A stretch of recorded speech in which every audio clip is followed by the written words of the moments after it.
I'm Judith Monroe, and this is my studio. In this video, I'm going to show you how to spot a darkroom photograph. And what that means is I'm going to show you how to retouch, take a little tiny white dot out of a photograph, old school style. So first I want to show you the different things you're going to need for spotting a print.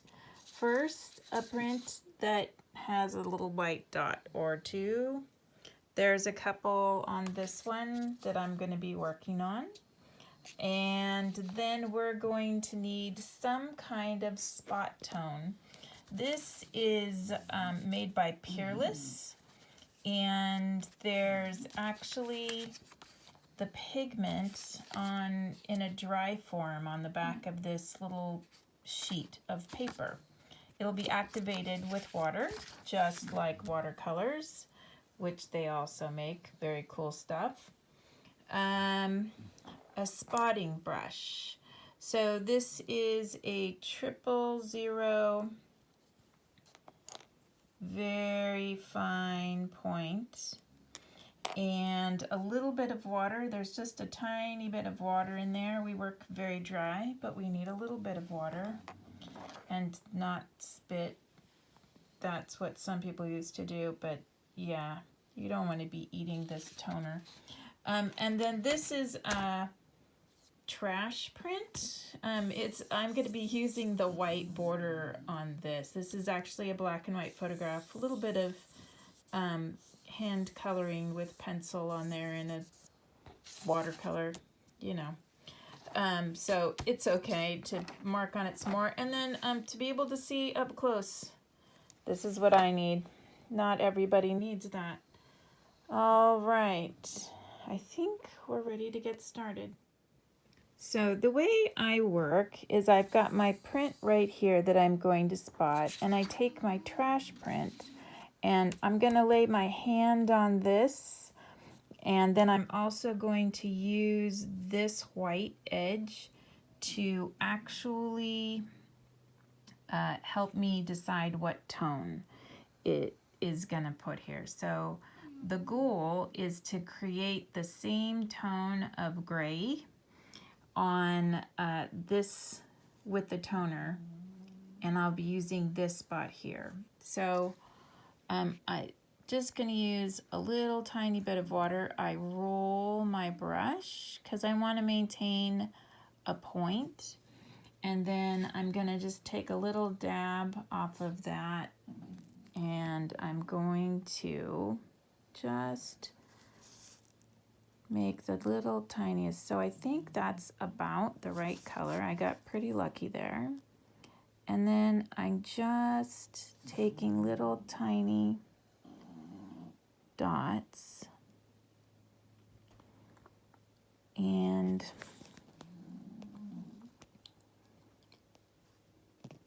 trying to do too many things at once. All right, hold on. All right, gotten rearranged a little bit here, and I'm just going to, you can see it's already better.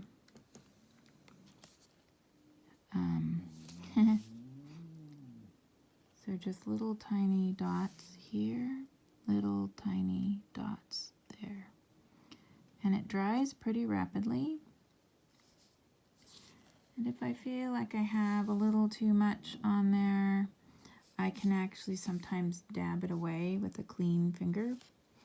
So I'm going to just do a little bit more. And I'm going to see if I can get that white spot out. So the way white spots come, there we go, see how that works? And it's really easy when things are dark tones here. They disappear rather rapidly. It's harder when I have something like this up here. Where I've got some gray spots, some gray. And so for that, I would want to kind of add maybe a little more water. So I just put a little more water on my brush, and I can see I've got a paler tone here. And it's actually smarter to, you can see I'm kind of mixing colors here, to come up on, to sneak up on things.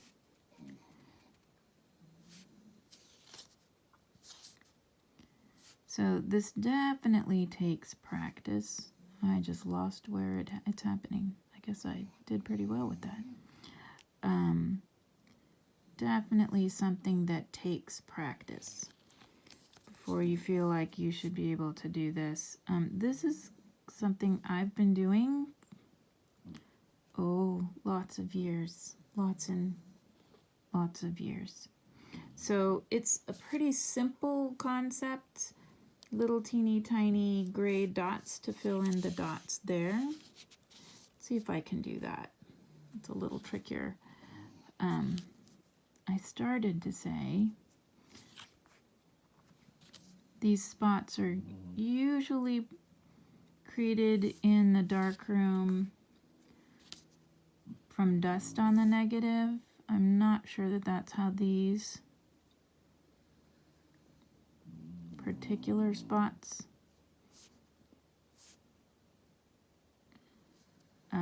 were created.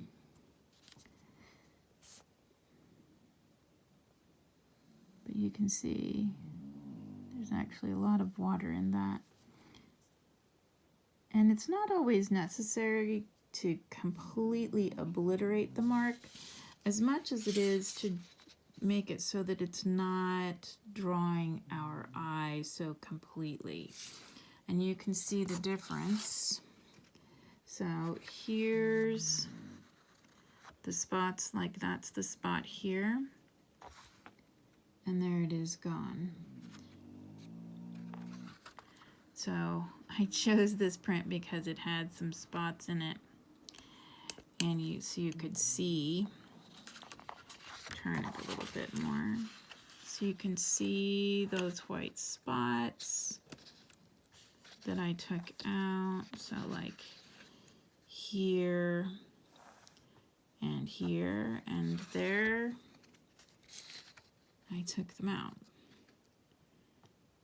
So not really a complicated process, but it requires some patience and some skill and a lot of practice. That's how you get that skill. So now you know how to spot a darkroom print and what that means. If you're trying it yourself, be patient. I made it look a little too easy. As always, like, subscribe, and comment. Thanks.